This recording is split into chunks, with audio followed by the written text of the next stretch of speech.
আসসালামু আলাইকুম বন্ধুরা, কেমন আছো? আশা করি আল্লাহর রহমতে সবাই ভালো আছো। বরাবরের মতো আজকের আয়োজনে তোমাদের জন্য আছে অসম্ভব মজার একটি রেসিপি, শিউলি ফুল পিঠা। দেখো বন্ধুরা, দেখতে যেমন সুন্দর, খেতেও কিন্তু অসম্ভব মজার। আর বাড়িতে কিন্তু খুব সহজেই এই পিঠাটা তৈরি করতে পারবে। বাচ্চারা কিন্তু সবাই খুবই পছন্দ করবে। তো চলো দেখিয়ে দিচ্ছি। একটা পাত্রে নিয়ে নিচ্ছি 2 কাপ পরিমাণ পানি, আর দিয়ে দিচ্ছি 1 চা চামচ পরিমাণ লবণ, আর দিয়ে দিচ্ছি 1/4 কাপ পরিমাণ চিনি। মিষ্টতা তোমরা কম বেশি করে নিতে পারো। আর দিয়ে দিচ্ছি 1/4 কাপ পরিমাণ গ্রেট করা নারকেল। নারকেলটা একেবারে মিহি করে গ্রেট করা আছে। এই পর্যায়ে কিন্তু মোটা মোটা করে গ্রেট করা যাবে না, যেহেতু রুটির মতো বেলতে হবে, এই কারণে একটু মিহি করে গ্রেট করা নারকেলটা বাছাই করে নিতে হবে। তো বন্ধুরা, ফুটে ওঠা পর্যন্ত আমরা অপেক্ষা করব। তো দেখো, মাঝে মাঝে নেড়ে দিতে হবে। আর নারকেল যেহেতু দেওয়া আছে, এই কারণে মাঝে মাঝে ফুটে উপরের দিকে উঠে আসবে, এই কারণে সেদিকটা একটু খেয়াল রাখতে হবে। তারপর দিয়ে দিচ্ছি এখানে 1 কাপ পরিমাণে চাউলের গুঁড়া। তারপর দিয়ে দেবো এখানে দুধ।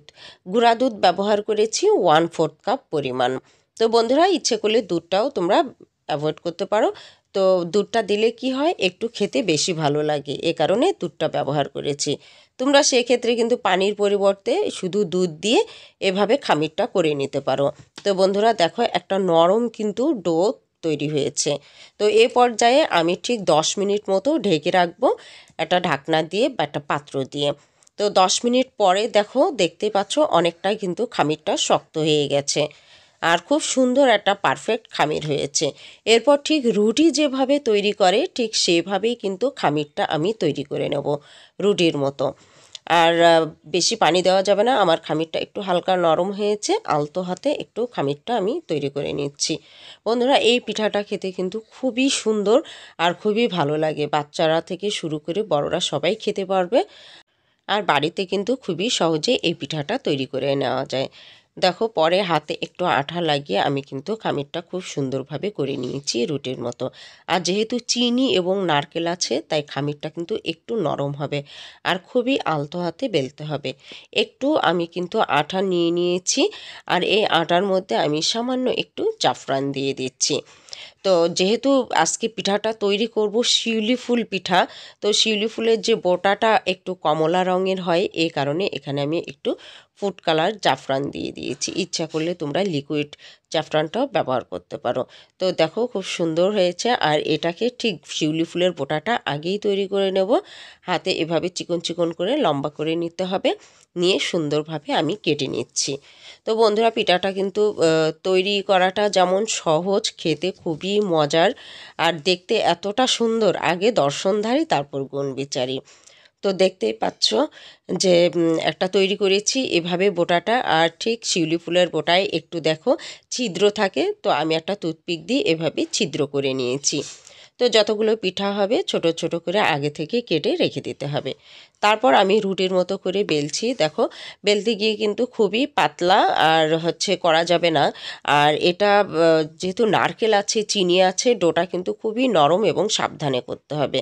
তো যেই রকম ছোট বড় তোমরা করতে ইচ্ছুক সেই রকমভাবে করবে। আর চারপাশটা আমি কেটে নিয়েছি, আর মাঝখানে একটুখানি আটা লাগিয়ে দিয়ে বোটাটা লাগিয়ে দিয়েছি। তো দেখো, সিদ্ধ হলে খুব সুন্দরভাবে সেট হয়ে যাবে। এভাবেই কিন্তু আমি জাস্ট সবগুলো করে নিয়েছি। তো দেখো, দেখতে কতটা সুন্দর লাগছে, মনে হচ্ছে একদম রিয়েল শিউলি ফুল। তো শীতের সময় শিউলি ফুল ফোটে, তো এই কারণেই শীতের সময় এই রেসিপিটা তোমাদের জন্য নিয়ে হাজির হয়েছি। এরপর একটা চালনিতে নিয়ে আমি গরম পানির উপরে ভাপে দিয়ে দিচ্ছি। আর এর মধ্যে চিনি, নারকেল, দুধ সবই আছে উপকরণ, খেতে এই কারণেই বেশি ভালো লাগে। ঢাকনা দিয়ে 10 মিনিট মতো অপেক্ষা করব। 10 মিনিট পর আমি ঠিক নামিয়ে নিচ্ছি। খুব সুন্দরভাবে কিন্তু সিদ্ধটা হয়ে গেছে। আর দেখো, বোটাটা ধরেই কিন্তু আমি উঠিয়ে নিচ্ছি। খুব সুন্দর সিদ্ধ হয়েছে। আর এরপর সবগুলো আমি নিয়ে নেব, আর বাকি যতগুলো পিঠা তৈরি করেছি সবই এভাবে সিদ্ধ করে নিচ্ছি। তো দেখো, একটা প্লেটে খুব সুন্দরভাবে সার্ভ করছি। দেখতে কতটা সুন্দর লাগছে, আর পিঠার বোটাগুলো সুন্দরভাবে কিন্তু একদম সেট হয়ে গেছে, মনে হচ্ছে যে একদম রিয়েল শিউলি ফুল। তো বন্ধুরা, আজকের রেসিপি তোমাদের কাছে কেমন লাগলো অবশ্যই আমাকে কমেন্ট বক্সে জানিও। আর আমাকে অবশ্যই উৎসাহিত করতে ফ্যামিলি এবং ফ্রেন্ডদের সাথে শেয়ার করো। আর আমার চ্যানেলটির পাশে থেকেও চ্যানেলটিকে সাবস্ক্রাইব করে আর বন্ধুরা, আজকের পিঠার রেসিপিটা তোমাদের জন্য জাস্ট শীতকালীন উপহার হিসেবে নিয়ে এসেছি। আর আমার জন্য দোয়া করো, আরও সুন্দর সুন্দর রেসিপি নিয়ে যেন তোমাদের সামনে হাজির হতে পারি। আমি কিন্তু অলরেডি তোমাদের সামনে একটা পিঠা খেয়েই নিলাম, আমার কাছে কিন্তু খুবই ভালো লেগেছে। তো তোমরাও তৈরি করে দেখো, আশা করি তোমাদের কাছেও অনেক ভালো লাগবে। আল্লাহ হাফেজ।